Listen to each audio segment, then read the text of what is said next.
ये सब आज के फ्री फायर का वीडियो बना रहा हूँ।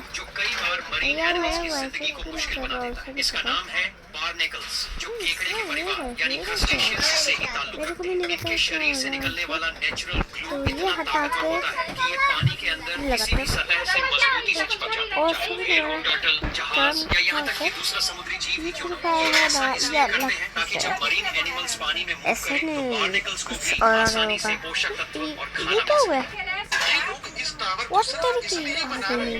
बच्चा भाई बच्चा ऊपर जाता मैं यार ये कौन है यूट्यूबर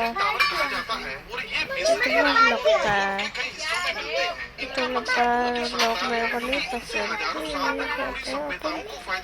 क्या होगा तुम्हें ये सब छोड़ो। अब यार मैं क्या होना नहीं पता होगा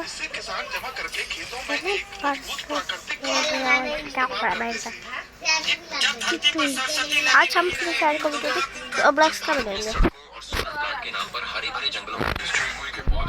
अगर तुम्हें को लगता होगा हम नहीं करते अलग नहीं होता आज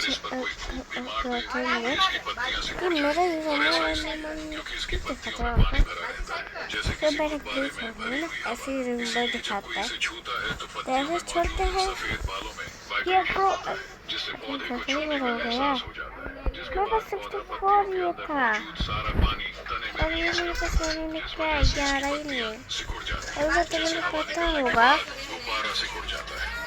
ये आता नहीं मेरे हाथ में ऐसे उठाना पड़ता है यार। ऐसा मानो ना मैंने कब लगाया, मेरी बहन ने लगाया वो, मेरी बहन भी खेलती है यार, बहन की तो हट तोड़ना है अभी। पाकिस्तान अब समंदर के नीचे छिपकर वार करने की तैयारी में जुटा है और इसमें मतलब किस साल में बहुत सारा है अब अंडों के उत्पादन में भारत का विश्व में कौन सा स्थान है? सौरमंडल का सबसे हल्का ग्रह कौन सा है? दोस्तों ये है भगवान श्री कृष्ण का असली लड्डू जो पत्थर के रूप में खुद स्वर्ग से गिरा। दरअसल चेन्नई के महाबलीपुरम के किनारे स्थित है ये 250 टन वजनी और 20 फीट ऊंचा button ball corn of Krishna, जिसे आंधी तूफान और बड़े से बड़ा शक्तिशाली राजा भी नहीं हिला पाया। और हैरानी की बात है कि 45 डिग्री के कोड पर बिना लुढ़के ये टिका हुआ है। कहते हैं कि यह लड्डू गोपाल का लड्डू है जो स्वर्ग से गिरा था और इसको हिलाने के लिए जब 1908 में ब्रिटिश गवर्नर आर्थर ने इसको 7 हाथियों से खिंचवाया तब भी यह टस फेमस नहीं हुआ। यहाँ तक कि इस पत्थर को दक्षिण भारत के राजा पल्लव वंश ने भी हट्टे कट्टे पहलवानों से खिंचवाया था और वह भी नाकामयाब हो गए। असल में यही तो है हमारे बाल गोपाल का चमत्कार। जय श्री कृष्ण। ये है स्विट्जरलैंड। मतलब पेड़ बढ़ते ही ये लगाया ना भारत दुनिया का सबसे अमीर देश था जहाँ से वैश्विक जीडीपी का लगभग 24% हिस्सा अकेले भारत से आता था। लेकिन जब ब्रिटिश शासन 200 साल लूटमार करके 1947 में वापस गए तो भारत को इतना खोखला कर गए कि हमारी हिस्सेदारी गिरकर सिर्फ 4% रह गई थी। लगभग 200 वर्षों तक भारत का सोना, चांदी, मसाले, कपास और बेशकीमती हस्तशिल्प लूटे गए और ब्रिटेन के लिए कच्चे माल के रूप में जबरन भेजे गए। इतिहासकारों के अनुसार ब्रिटेन भारत से करीब 45 ट्रिलियन डॉलर की संपत्ति लूट कर ले गया। यहाँ तक कि ब्रिटिश राजघराने का प्रसिद्ध कोहिनूर हीरा भी भारत से जबरन छीना गया था, जो आज तक उनके ताज में जमा हुआ। सोचो उस टाइम भारत कितना अमीर देश रहा होगा जब पूरे विश्व का लगभग 24% जीडीपी अकेला भारत देश का था। लेकिन आज वर्तमान में यह सिर्फ 7% के करीब है। नहीं तो आज अमेरिका जैसे देश 24% जीडीपी के साथ दुनिया पर राज नहीं कर रहे होते, आज भी भारत सबसे नंबर 1 पर होता। और दुख की बात यह है कि आज भी हजारों ऐसी ऐतिहासिक और अनमोल वस्तुएं ब्रिटेन के म्यूजियमों में कैद है जो हमारी विरासत की गवाही का सबूत है। एक समय था जहाँ भारत खत्म होता है होता है जिसकी रक्षा खुद भोलेनाथ करते हैं। 3 नदियों के बीच वीरानों में बसा ये खाप संगम शिव मंदिर कभी देखा है आपने? हिमाचल प्रदेश के किन्नौर में भारत तिब्बत सीमा के बेहद पास एक शिव मंदिर है जो नदियों के संगम पर अकेला खड़ा है। सतलुज, स्पीति और कांगेती नदियां यहाँ एक साथ मिलती है और ठीक वहीं विराजते हैं सीमाओं के रक्षक महादेव। ये जगह इतनी संवेदनशील है कि आम इंसान यहाँ नहीं पहुँच सकता।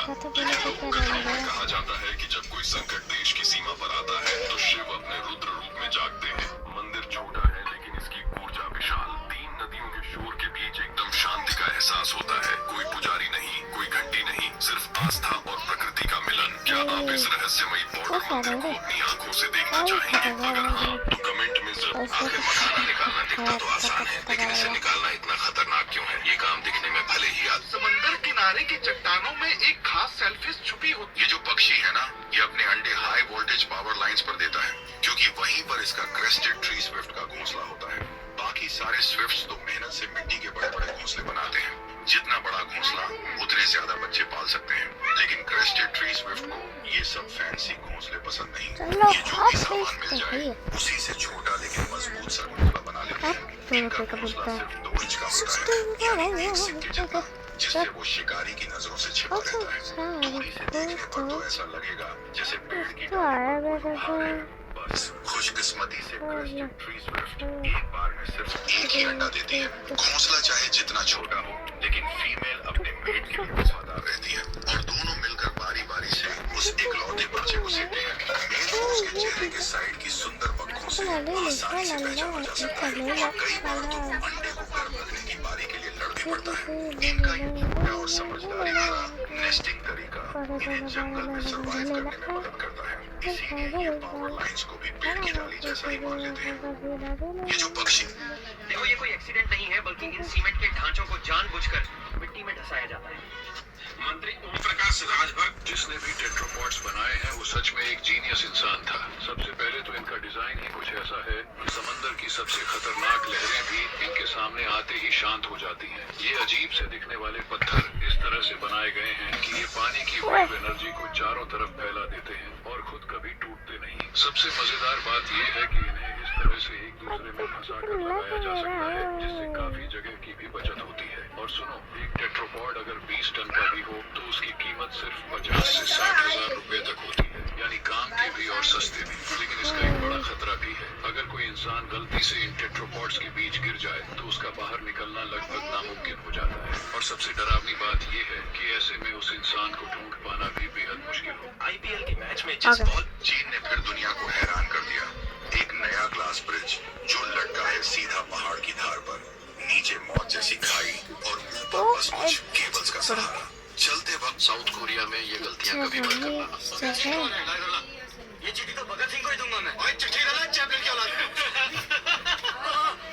चार्ली चैपलिन, अरे यही तो कोड है। हाँ, चार्ली चैपलिन, यही कोड है। थैंक यू, धन्यवाद। मैं भगत सिंह हूँ। आप भगत सिंह हैं। आजकल लोग यहाँ पे रखते हैं डेल बारा